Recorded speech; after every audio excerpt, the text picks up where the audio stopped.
No voo com traje wingsuit, o espaço entre o controle absoluto e a tragédia pode ser de apenas alguns metros. Um erro sutil pode ser tudo o que separa a vida da morte. Número 1. A manhã perfeita nas montanhas. Na manhã de 17 de setembro de 2022, nas Montanhas Rochosas Orientais, o dia amanheceu frio e cristalino. Uma fina camada de geada cobria as pedras que ainda estavam na sombra, e o ar, a mais de 4.000 metros de altitude, marcava pouco mais de 5 graus Celsius. Tudo ao redor estava quieto, imóvel e iluminado. Era exatamente o tipo de cenário que pilotos de wingsuit esperam encontrar antes de um salto. Número 2. Sarah Martinez e sua vida ao ar livre. Era ali que Sarah Martinez, aos 32 anos, se preparava para um voo que, para ela, parecia comum. Moradora do Colorado, Sarah vivia praticamente em função das atividades ao ar livre. Trabalhava como cinegrafista em ambientes naturais para pequenas equipes de produção, um trabalho que exigia muitas horas em locais inóspitos, bordas de penhascos, campos de neve, canyons e cristas de montanha. Número 3. Filmagens em ambientes extremos. Ela gravava escaladores em expedições de vários dias, registrava paraquedistas testando novos equipamentos e produzia imagens para vídeos de treinamento utilizados por grupos de resgate em áreas remotas. Sarah amava esse trabalho, porque unia suas duas maiores paixões: estar ao ar livre e capturar momentos que a maioria das pessoas nunca teria a chance de presenciar. Número 4. Sonhos além do trabalho. Fora do ambiente profissional, Sarah também alimentava planos próprios.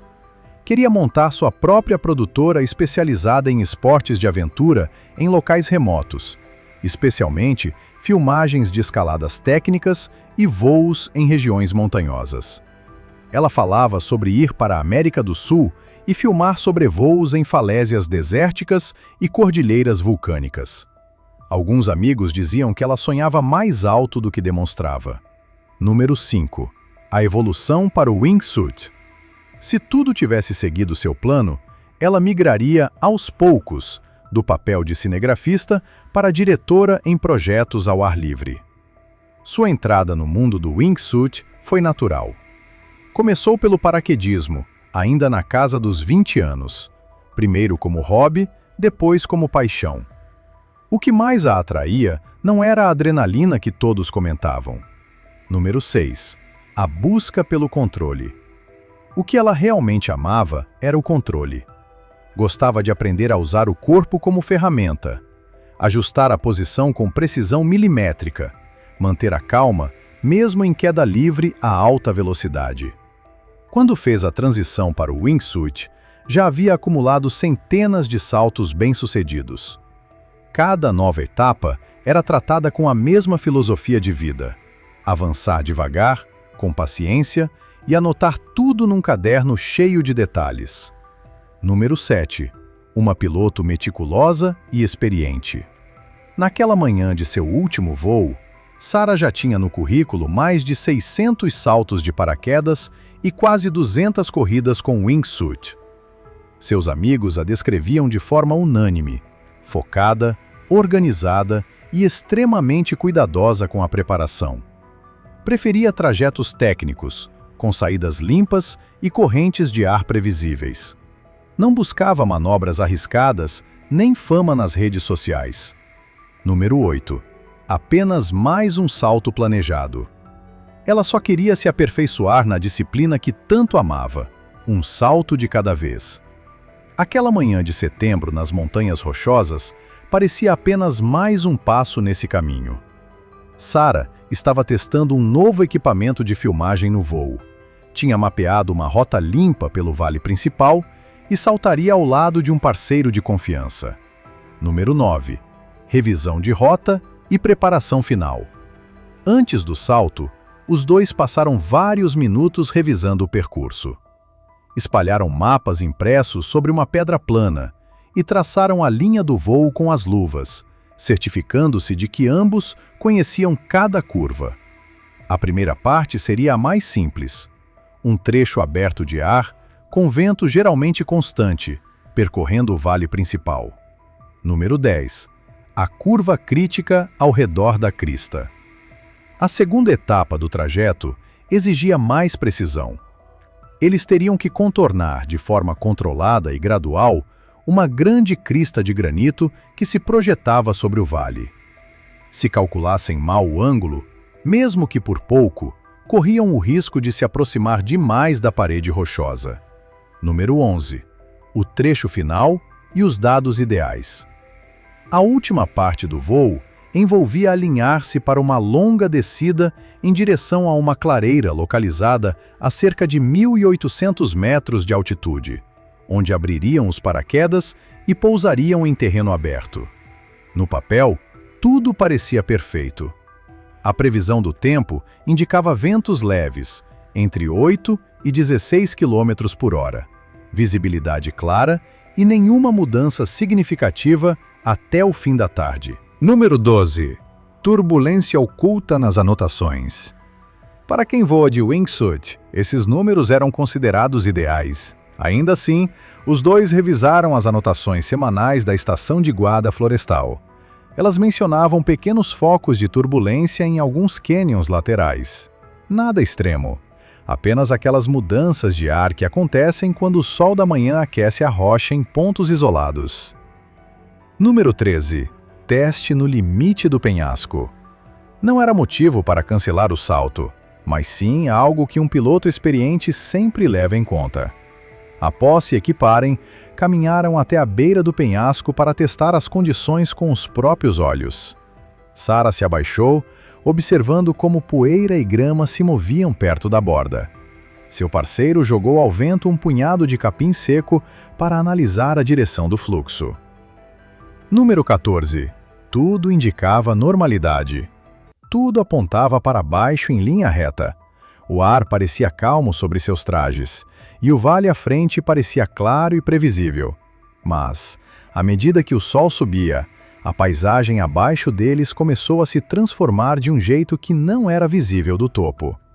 Algumas encostas recebiam luz solar antes das outras, o que aquecia o relevo de maneira desigual. Número 15. As correntes invisíveis. Quando uma área aquece mais rápido que outra, o ar mais quente sobe e o mais frio desce, criando pequenos empurrões horizontais. Esses ventos cruzados não aparecem em leituras de previsão comuns e podem surgir de repente. Esses bolsões de ar instável eram invisíveis do ponto de salto, e não havia razão para suspeitar que aquele voo sairia do planejado. Número 16. O salto às 9h42 da manhã. Após uma última checagem de equipamentos, Sarah caminhou até a borda, contou até 3 com seu parceiro e saltou às 9h42 da manhã. No exato momento em que se lançou do penhasco, o traje inflou do jeito esperado. O tecido esticou e travou firme, e sua descida ganhou estabilidade em segundos. Número 17. Lançamento perfeito. Os registros de GPS confirmaram depois que a saída foi quase perfeita. Sem oscilação, sem atraso na inflação, sem qualquer sinal de problema inicial. Ela manteve uma linha suave pelo lado esquerdo do vale principal, exatamente como haviam combinado pela manhã. Sua velocidade horizontal permaneceu constante e a posição do corpo quase não variou. Número 18. A vigilância do parceiro. Cerca de 75 metros atrás, seu parceiro a acompanhava atentamente. A silhueta de Sarah era visível contra o fundo aberto do vale, e ele a orientava ocasionalmente via rádio com informações de altitude, direção e pequenos ajustes que os dois deveriam fazer para se manterem alinhados à rota planejada. Até aquele ponto, tudo parecia seguir dentro da normalidade. Número 19. O pilar de granito. Logo depois, o primeiro ponto de referência visual apareceu. Um pilar de granito alto, semelhante a uma lança vertical fincada no vale. Sarah passou por ele com folga, mantendo distância segura da rocha e evitando qualquer possível turbulência. Mas ao ultrapassar esse marco, o formato do vale começou a se modificar. Número 20. A mudança no relevo. O vale se estreitava levemente. O chão se inclinava para cima e as paredes laterais ficavam mais próximas uma da outra. Essas alterações geravam diferentes bolsões de ar, especialmente agora que o sol esquentava partes do cânion de forma desigual. Número 21. O vento traiçoeiro. Foi nesse ponto que o vento mudou. Imagens captadas pela câmera no capacete mostraram claramente o momento da virada. Um vento cruzado repentino atingiu o lado esquerdo do corpo de Sarah. Não foi uma brisa suave, mas sim uma rajada intensa, causada pelo encontro do ar quente que subia de uma parede do cânion com o ar frio que descia de uma área sombreada logo acima.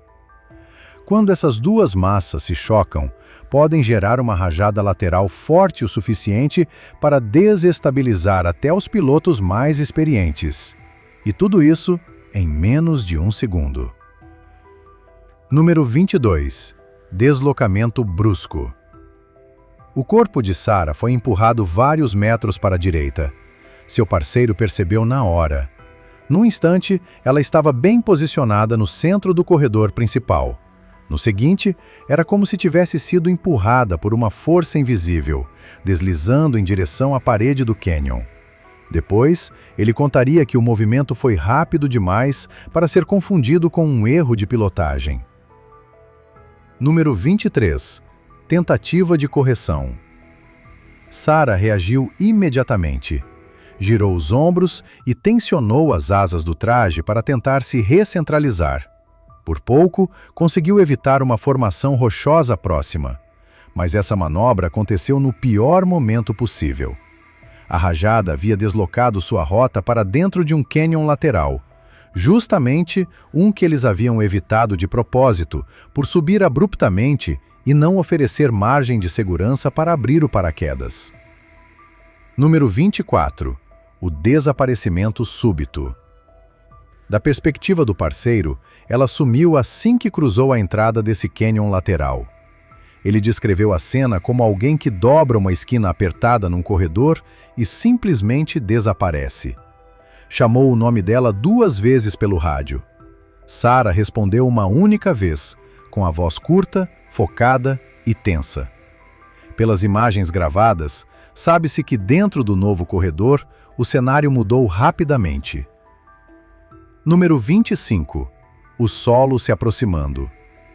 Em vez de se afastar conforme ela descia, o chão do cânion se aproximava. O alarme de altura do altímetro ainda apitava normalmente, mas a terra vinha ao encontro dela mais rápido que o esperado. As paredes se fechavam dos 2 lados, diminuindo o espaço para manobras ou correções. E então veio a segunda mudança. Número 26. A corrente descendente. Uma corrente de ar frio formou-se no topo do cânion, deslizando para baixo como uma cortina pesada. Esse tipo de movimento não dá tempo para pensar ou reagir. Ele simplesmente acontece, e o traje perde sustentação de imediato. O tecido encolheu levemente com a força do vento, pressionando Sarah para baixo.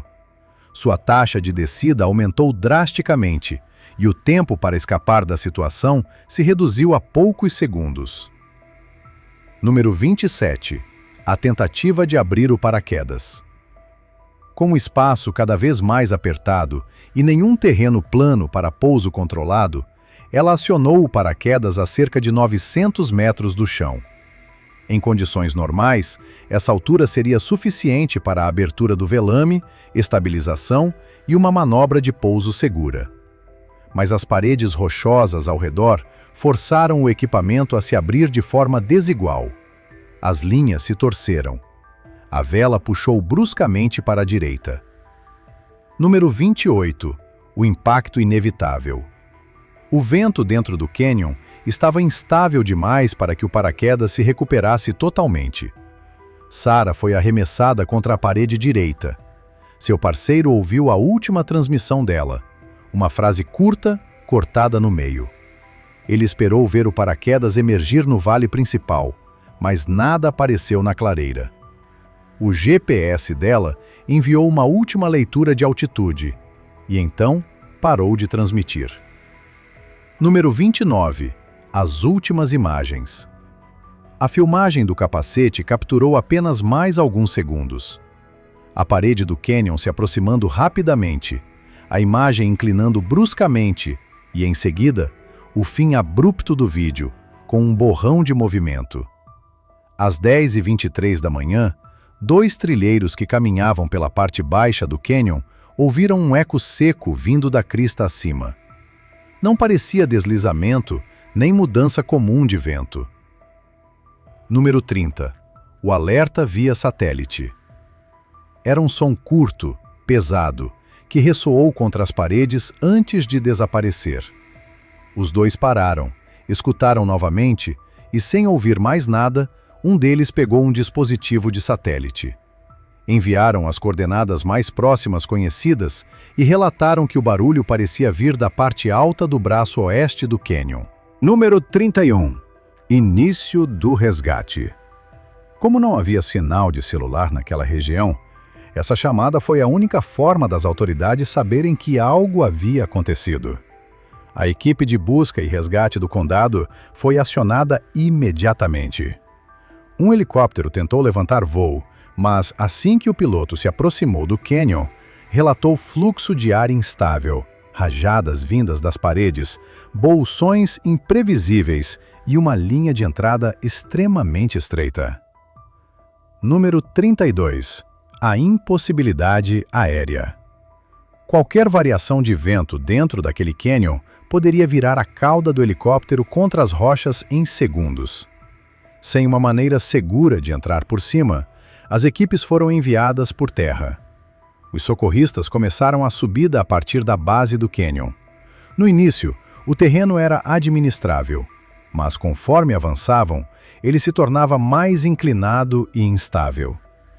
Número 33. A subida perigosa. Eles atravessaram áreas de cascalho solto, caminharam sobre lajes inclinadas de rocha e usaram cordas para cruzar trechos em que um simples escorregão poderia resultar em uma queda de 6 a 9 metros. Levaram mais de 1 hora para alcançar o braço do cânion, onde o sinal do GPS de Sarah havia sido captado pela última vez. À medida que avançavam, destroços começaram a aparecer. Número 34. Indícios do impacto. Pedaços de tecido rasgado, uma alça de suspensão rompida e pequenos fragmentos de equipamento estavam espalhados sobre as pedras. Eram sinais claros de que estavam se aproximando. Por volta das 13 horas, a equipe chegou a um campo de blocos de pedra na encosta oeste do cânion. O parceiro de Sarah, que os guiava por rádio a partir de um ponto mais alto, confirmou que aquele era o local onde ela havia desaparecido de sua vista. Número 35. A localização de Sarah. Eles encontraram Sarah perto da borda superior do campo rochoso. O paraquedas estava completamente aberto, mas enroscado entre várias pedras, com o velame distorcido devido à abertura irregular.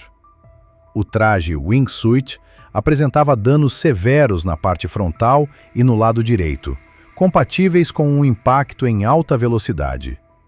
Não havia sinais de falha de equipamento. Número 36. Conclusão do impacto. Não havia costuras rompidas que indicassem defeitos de fabricação, nem indícios de ruptura no ar. A cena indicava uma coisa com clareza. O impacto com o solo havia ocorrido em velocidade máxima. Um especialista médico da equipe realizou os procedimentos padrão, mas confirmou que ela havia falecido na hora da colisão. Com os ventos da tarde ainda perigosos, a extração por helicóptero continuava inviável. Número 37. A espera pela extração. A equipe de resgate isolou a área, documentou o local para a investigação e permaneceu ali até que as condições climáticas melhorassem. Foram necessárias várias horas até que o helicóptero conseguisse pairar sobre uma clareira mais ampla, situada em um trecho mais baixo do cânion, e transportá-la com segurança. Número 38. A investigação dos fatos. Nos dias seguintes, os investigadores analisaram todos os dados. Imagens da câmera no capacete, registros de GPS com o trajeto do voo, leituras meteorológicas de estações próximas e relatórios de vento colhidos antes e depois do acidente. As autoridades concluíram que 3 fatores haviam se combinado para provocar o acidente. Número 39. Os 3 fatores decisivos. O primeiro foi o vento cruzado repentino que a empurrou para fora da rota principal. O segundo, o relevo ascendente do cânion lateral, que limitou drasticamente o espaço de recuperação. E o terceiro foi a corrente descendente que a forçou a abrir o paraquedas em um corredor estreito demais para a estabilização adequada. Número 40. A causa oficial da morte. O relatório final apontou como causa da morte um trauma contundente provocado por impacto em alta velocidade com o chão do cânion. Os momentos finais de Sarah se tornaram um lembrete duro de como as condições aéreas nas montanhas podem mudar em questão de segundos, e como nem mesmo os pilotos mais experientes conseguem escapar quando isso acontece. Número 41. A resposta da comunidade. Após o acidente, as autoridades fecharam temporariamente o local de salto para permitir que especialistas estudassem melhor o relevo e os padrões de vento na região.